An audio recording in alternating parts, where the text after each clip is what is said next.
about these things, they have to admit the successes, and they have to admit the improvements that have happened in China over the course of this period, but they don't credit the system.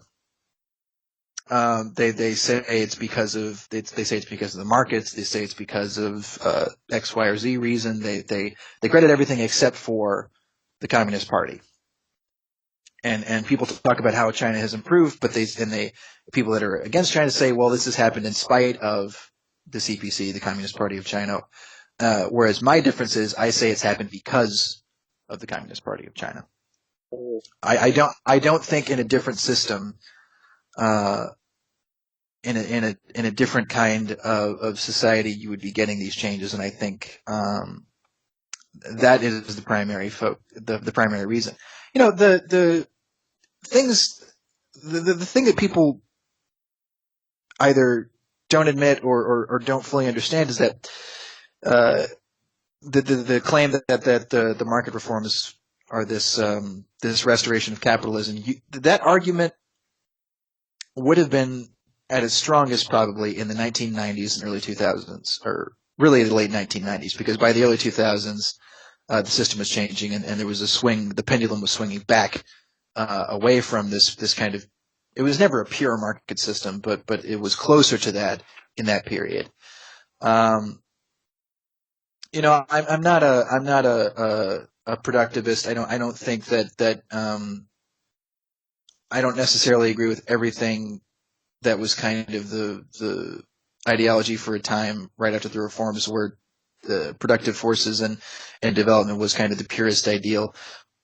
But I also acknowledge that now we're moving back away from that kind of semi-capitalist system, and this is kind of a tangent. I'm sorry, but the reason why these improvements are taking place, the reason why green technology and lowering emissions has been prioritized.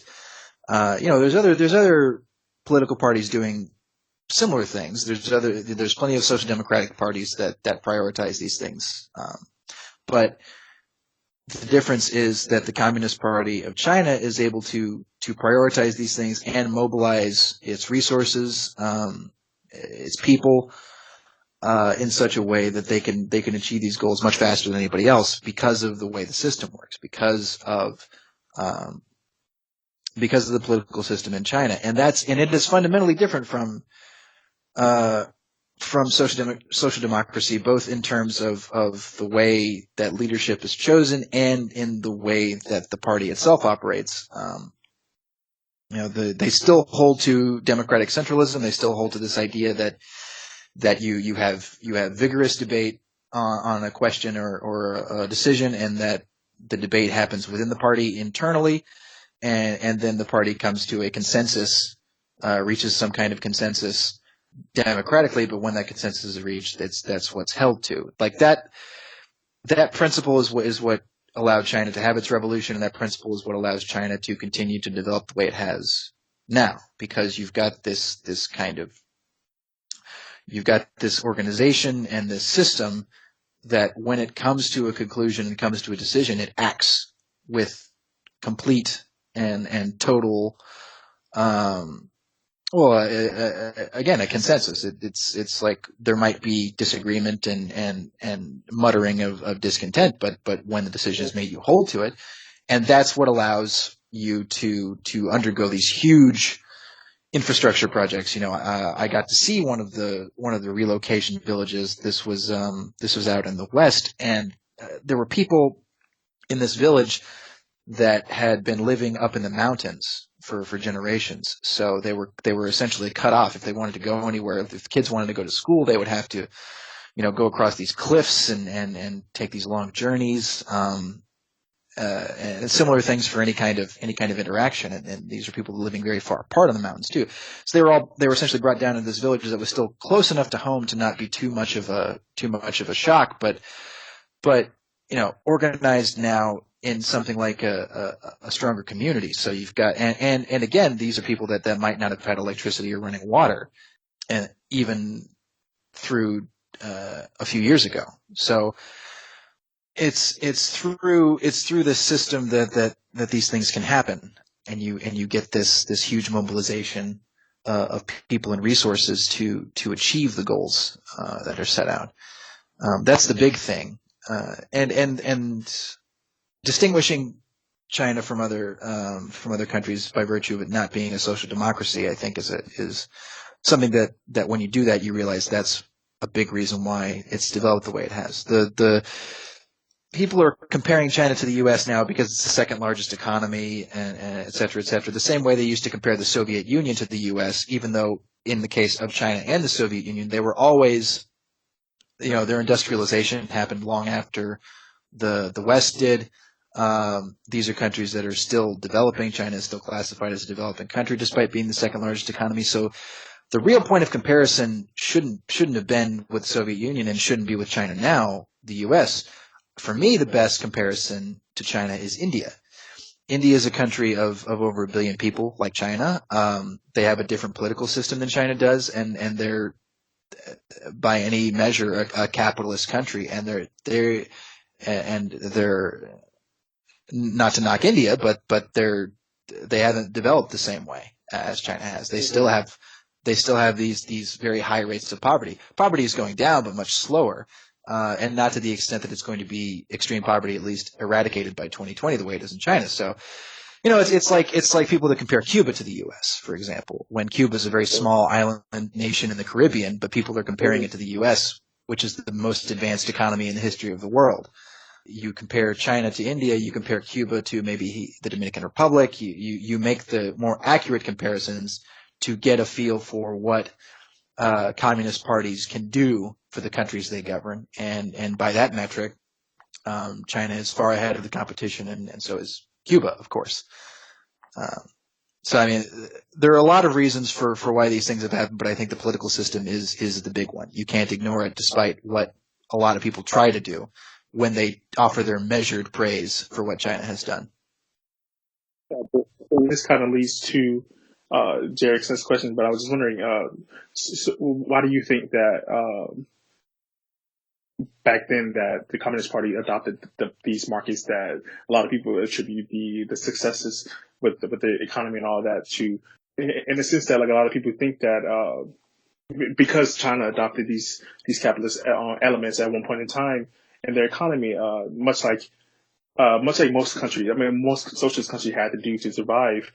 I think that a lot of leftists see that from afar and think, okay, this is not the type of socialism that I read about in books. So it's not quote unquote real socialism, And so to you, like, why do you think that the Communist Party felt the need to do such a thing? Well, I mean, there's a few reasons, and let's get one thing out of the way. I do think that the country before the reforms, I think that system is a better, more egalitarian system than a market system. Okay. I'm not a huge proponent of the market reforms in the sense that I think it's an ideal or something that we should be striving for as in the United States or elsewhere. I think it was a response to the conditions in the country. And we can talk about whether that was the right response. I think the results kind of speak for themselves, but I also do think that a return to the pre-reform system would be good.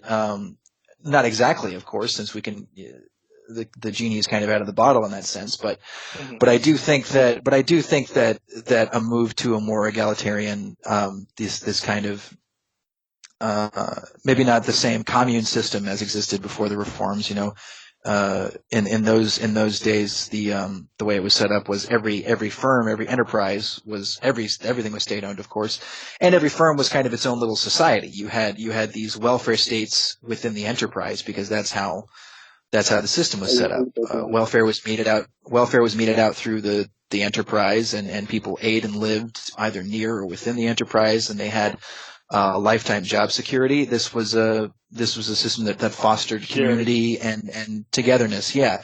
And I think that's better. I do think that is something that we should be looking at too. But the reality is that in the in the 1960s, we had the Sino-Soviet split, and we can talk about the causes for that and who was right and who was wrong. But the fact is, it happened, which meant that China was kind of on its own, and it wasn't a sustainable model. So this opening up that took place was kind of a limited introduction of market systems into the economy. What people either dismiss or don't know is that these were very limited market reforms, even in the era of maximum, I guess you could say maximum capitalism, even though I still wouldn't characterize it as a purely capitalist system in the 1990s. But this was the era when markets were dictating a lot of what firms were doing. Markets were dictating prices. They were dictating the profit motive, a non-socialized profit.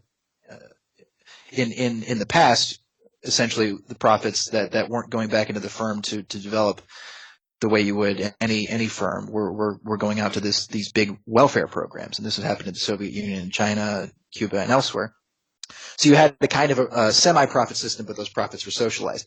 There was less of that going on, and there still is not as much of that going on, which is something that I'd like to see change. But you did have this kind of what looked to many like a move toward capitalism, because of the isolation that China was in. They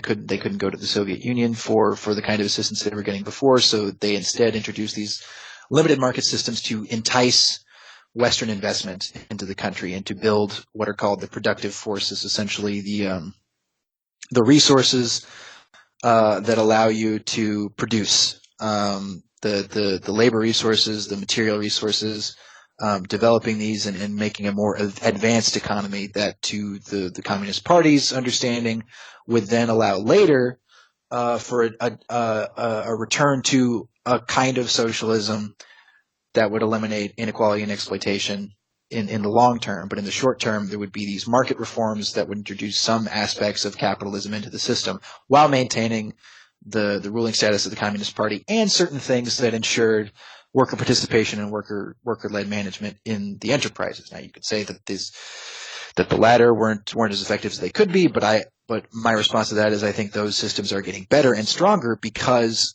China is going back. The market is still a force. The market still determines a lot of prices. There is still a profit motive even at the state-owned firms, but that there are mechanisms in place that limit the effects of profit seeking, that maximize or rather enhance worker participation and worker-led management in these systems, and that things are changing back to this certainly better way of running a society. But yeah, it was a product of circumstance. This need for investment, this need for development, this became the priority.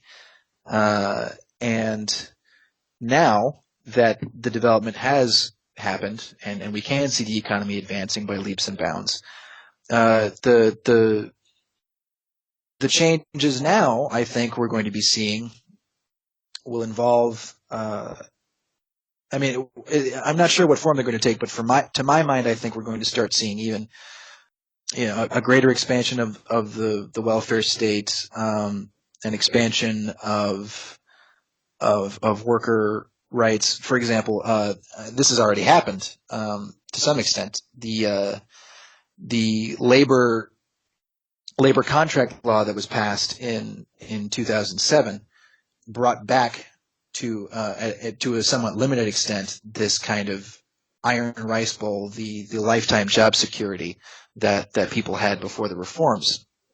I haven't written about this yet, but part of the labor contract law is that and this is true for Chinese employees, I don't know if I don't think it applies to foreign employees, but the way it works is if you get a fixed term contract, your first contract at an enterprise will be a fixed term contract, and it depends on the industry and depends on the length of the contract.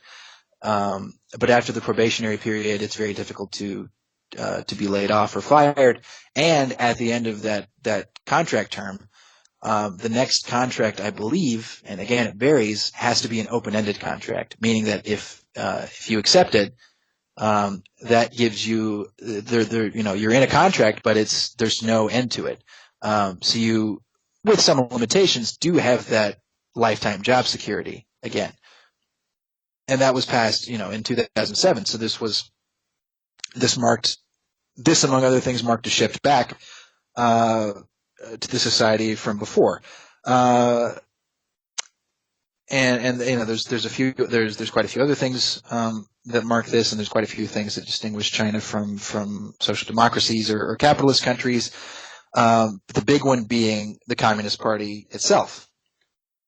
The way the party is integrated into every aspect of the society, from the top level state planning to firm level governance, does create this kind of top down, bottom up combination of governing that happens both from the workers up and from the central leadership down. So you do, it's not this kind of pure direct democratic utopia that I think people would like to see, but to me, through what I've read and through what I've seen, the working class still does hold the power. The markets have distorted that power somewhat, as they tend to do. You don't have the free cradle to grave healthcare that you had before. It's not free, but it is better than it used to be. I think that one change that we're going to see in the future is going to be a return to either government run or a free healthcare system. What form that takes depends on what the Chinese government does, but I think that I think that's true of housing as well. There's been a lot of speculation in the top tier housing markets here. That's been tamped down on somewhat by the governments, but I think it's going to be it's a fact of the market. In something like housing, speculation will continue because it's housing. People need it, so there's always going to be value. And if you let that be governed by a market, you're going to have these distortions and inequalities and raises in price. So I think that that's another sector where the government's going to have to step in even farther and reassert authority over that sector on behalf of the working class. Because if you talk to most Chinese, the problems they have are housing and healthcare, that they're expensive or difficult to come by, and that's not something anybody wants to see. So I think that's going to be a change. But yeah, the people, like I said, if you made the argument that China was heading towards capitalism in the 1990s, you would have a better case. But now things are different. So I acknowledge aspects of people's arguments in that vein, but I also wonder whether they've done their due diligence, done their research. Thank you. So I had the opportunity last year when I was living in D.C. to hear Venezuela doesn't have an ambassador to the U.S., obviously, because of the relationship, but they have like an envoy, basically. So he spoke at a meeting that I was at, basically, and he talked very positively about the relationship between Venezuela and China, basically with regards to how they handle like financial support to other countries. Basically he was noting, if you work with the World Bank or the IMF or somebody else, then there's basically they'll give you the money, but they want you to change your whole economic system. They want you to to fall in line with all of these different terms of how your markets are setting up. Right. Different areas where, basically labor laws are suspended and things like that. And so, he was just comparing that China basically, offers it with, very, very low interest or on very favorable terms. And then they don't dictate how countries run their government or their economic systems. If you could talk a little bit about China's foreign policy around like lending and support for other countries. Obviously, since they have a bit of a market system as well, I'm sure that there are economic benefits to China as well. But, I'm just interested in that and with other countries in the global south. And also, obviously it's very different than the deeply antagonistic relationship that the U.S. has towards Venezuela, and towards some other countries too. Yeah. Yeah. Yeah. China isn't sanctioning Venezuela. Yeah. I mean, this is true. This is true of all China's foreign aid. I mean, aid is a misnomer anytime we're talking about international finance, because when we think of aid, we think of things like grants, but there's very few countries give out grants. Very few countries do the money for nothing thing. The Soviet Union didn't do the money for nothing thing. They subsidized heavily the loans they would give, or the price at which they would purchase allied countries' commodities, which is good, and I think it's something that China could do more of. But it was never money for nothing. Even on those very favorable terms. And China operates the same way. This is a principle as old as the early years of the country, because Zhou Enlai, one of the first premiers of the PRC, outlined kind of 8 principles for foreign aid, and the first principle was this idea that aid given by China is for mutual benefit.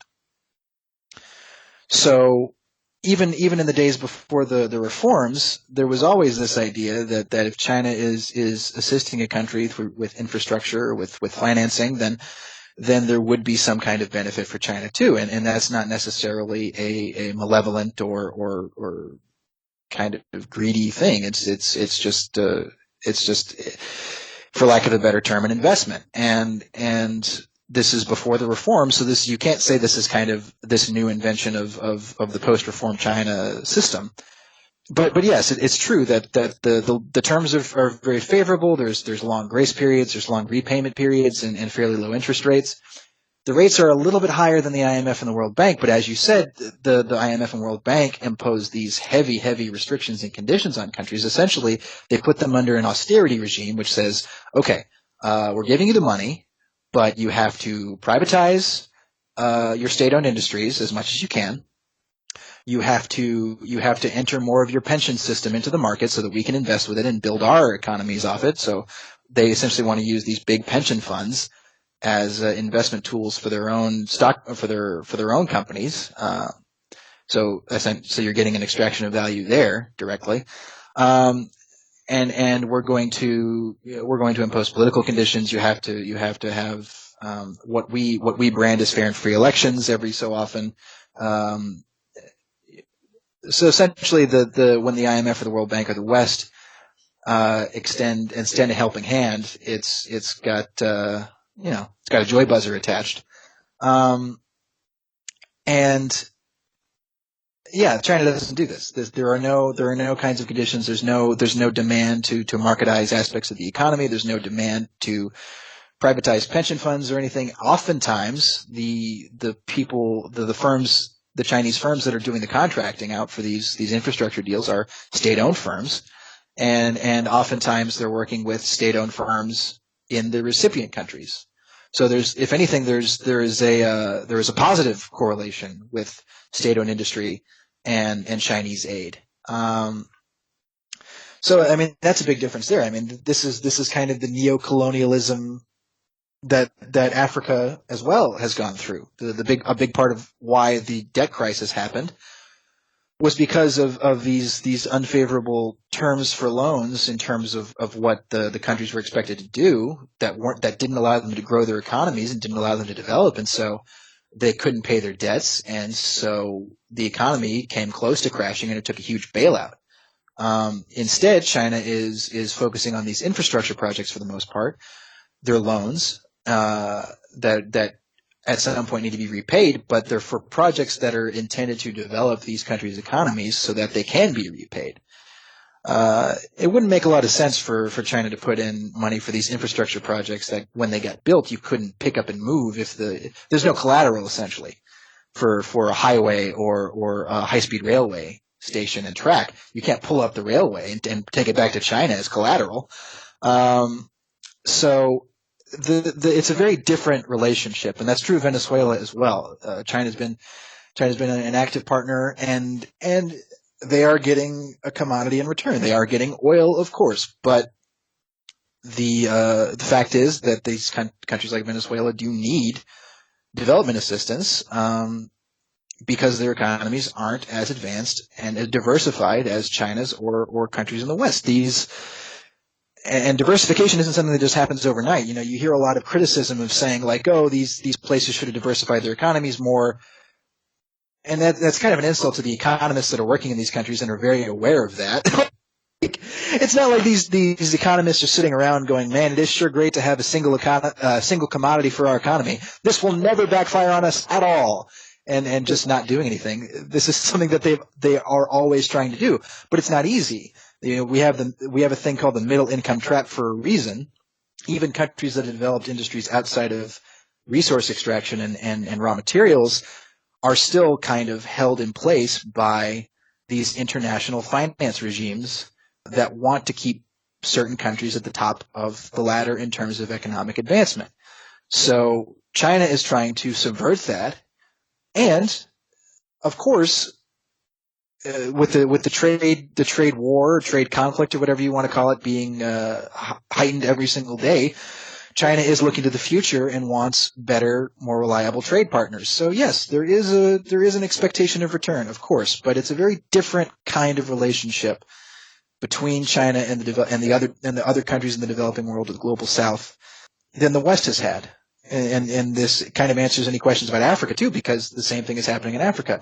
And it is the absolute height of irony and hypocrisy that now we have officials in the U.S. government and people in the Western press talking about imperialism and colonialism in relation to China, when it's like everybody just found a secret compartment in their basement and they discovered the collective works of Lenin, and they've decided to start knowing what imperialism is now that China is having a trade relationship and an infrastructure development relationship with these countries, whereas they would never, ever, ever make the same criticisms of the West, because that's, they know where their bread is buttered. But all of a sudden, everybody's an expert in imperialism and colonialism when it's another country that is appearing to benefiting in a very different way. So it's not an accurate claim. But it does make me laugh a little bit when these people who have been apologists for all kinds of atrocities committed in the service of imperialism to start pointing the finger at another place. So it's very different. Definitely. I think Josh actually has a question about that, so we may go into that one a little bit deeper, but thank you. Just that last point. Because we've seen plenty of great critiques of China being quote-unquote imperialist, and even self-proclaimed leftists going as far as to compare it to colonial powers like the Europe and America, largely because of its involvement in Africa. But even though like you emphasized in your own work, is like basically Africans overwhelmingly see China's involvement as a positive thing. So for our listeners who are not aware, what exactly is China's role and goal in African countries, and why should communists in the West support them? Well, I mean, yeah, it's the African people have an overall positive opinion. You do get isolated cases of tension and discontent, and there was a report of a hotel, I think in Guangdong province, that put up this very racist sign saying that Africans will not be served, and I mean, these things happen and we can't ignore them, but at the same time, mobilizing these cases as an argument for why China is racist or colonialist or imperialist is very dishonest and self-serving, and for all the reasons that we talked about, it's kind of it's looking at a tree and saying that the forest is, I don't know, my analogy was poor, but the whole picture is very positive, and the thing is that people don't look at the whole picture. They get reports of isolated cases and they say, well, this is how it is everywhere, when that's not true in the slightest. I mean, the governments of Africa are positive, but of course they would be, since it means finance for them. But the people are too. It's not just the governments, and it's just a fundamentally different thing. One of my favorite, some of the reading that I've done about the China-Africa relationship, one of my favorite things is that I forget who it was that wrote it and where I read it in. But the one key difference that I think says a lot about the relationship is, in the past, whenever Western executives or employees were sent to Africa, as part of a deal, as part of a development, financial, whatever, the Western employees would live and work in very different conditions than the African employees would. They would live in the city centers and in very luxurious digs, and be working separate. And the person that I read who's done some research into this, they said that for the most part, there are of course exceptions always, but for the most part, the Chinese employees work in the same conditions as the African employees. So even when working conditions are poor, as they are inevitably going to be in a country that's behind on development compared to the advanced capitalist world, the global South, even top executives are living in the same place, working in the same place, and fully participating with everybody else. So I think people understand in Africa, and the Africans that I've spoken to here, because we just had the FOCAC, the Forum on China-Africa Cooperation in Beijing. I got a chance to speak to a few people from various countries, and they think that it's a big project that will over time pull them out of this kind of development trap that they've been caught in for the better part of a century, if not much longer, of course, with the history of colonialism and the African slave trade as well. Like this has had a traumatic effect on this continent's development, and they see Chinese support and infrastructure development as a way to finally achieve some semblance and something different, something new that they can call their own. And so China is helping with an expectation that they will see some of the returns from that. But the overwhelming view, at least the ones from the people that I've talked to, have been that this is a good thing. This is something different. This marks a change. This means that we might be able to build something here. And so yeah, things still aren't great, but they're not going to be. I mean, it's not like if Chinese investment comes in, suddenly everything, snap your fingers and everything turns into this kind of futuristic metropolis where there are no bad conditions and no problems and everybody's fine. I mean, that's utopianism. Things have to get better before they get better.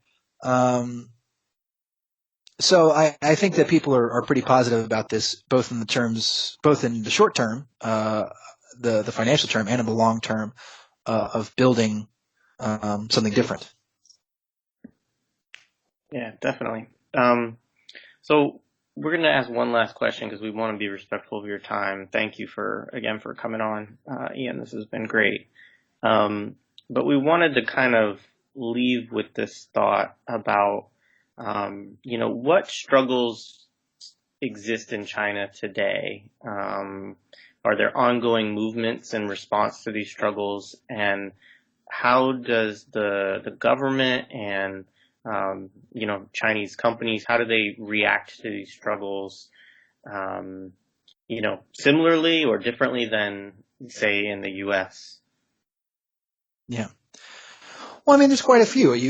No Chinese person and nobody would say that they're living in a perfect society and that there aren't problems. I mean, that's the thing. For all the claims of China's, closed off nature and 1984 authoritarian, et cetera, people are very outspoken and they will share their opinion with you. It's not, people aren't secretive about their beliefs, even on issues that are seen as controversial. So I mean, there are problems, of course. There's problems with women's rights. There's problems with pollution still. I mean, things have gotten better. Last year, I should mention I've only been here a year, so essentially I don't think of myself as an expert. I think of myself as just some guy who's been here. But I was told to expect terrible, hellacious smog, and the sky was mostly clear during the winter. There were a few days that were bad, but not the kinds of environments that I was told to expect. Yeah, I mean you read about these labor, for example, these labor issues that are happening in China, and there are cases where labor isn't being treated the way it should be treated, and my response to that is that, and this is the difference between China and the U.S., for example, is that there is, for every one of these problems, there is a state or party institution that is meant to address or handle it. And I mean, of course, we have some things like that in the U.S. Obviously, there's a Department of the Interior. There's ostensible government organizations meant to deal with these questions, but China is built around what is called a consultative system. The idea being that the party takes the leading role, the guiding role in terms of politics, and the government implements those goals through policy. So that's the party-government divide. But other aspects of that are big social organizations and grassroots organizations that are meant to send concerns and questions and problems through the apparatus to the point where they get resolved. So for women's issues, for example, there's the All China Women's Federation, which is a government organization that has representation in the higher echelons of the party and in the government.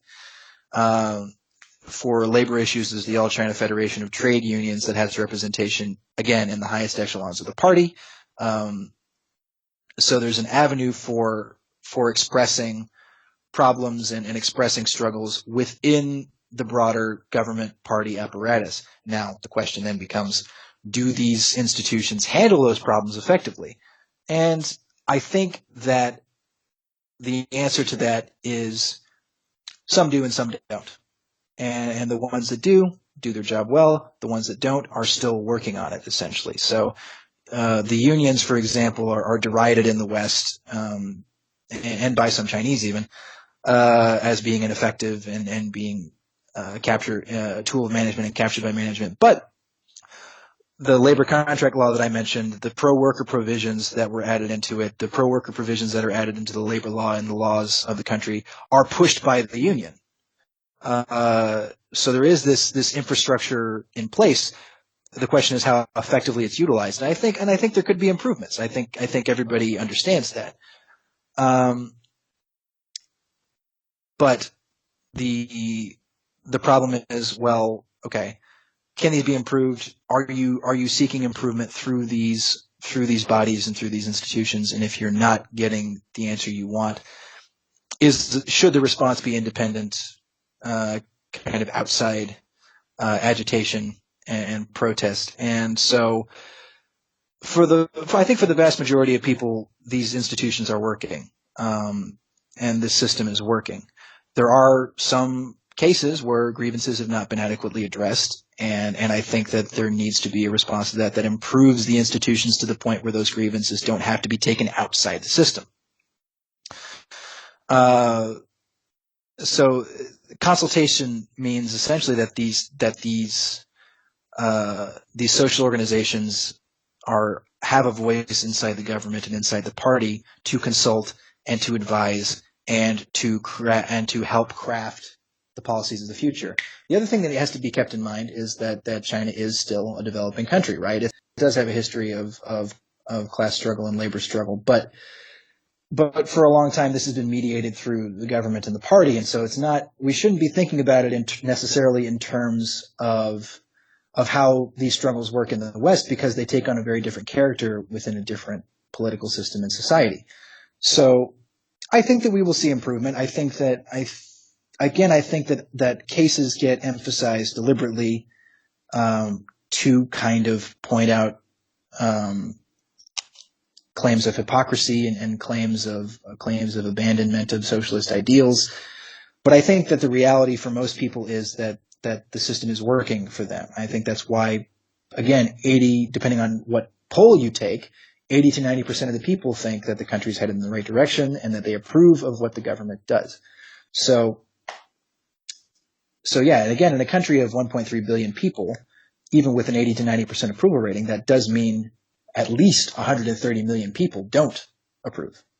So you will get expressions of that, and Sure. you will get, and you will get, and this will rear its head through various ways. But I think the real question is, are these being addressed? Are improvements being made? Are positive changes happening? And I think they are.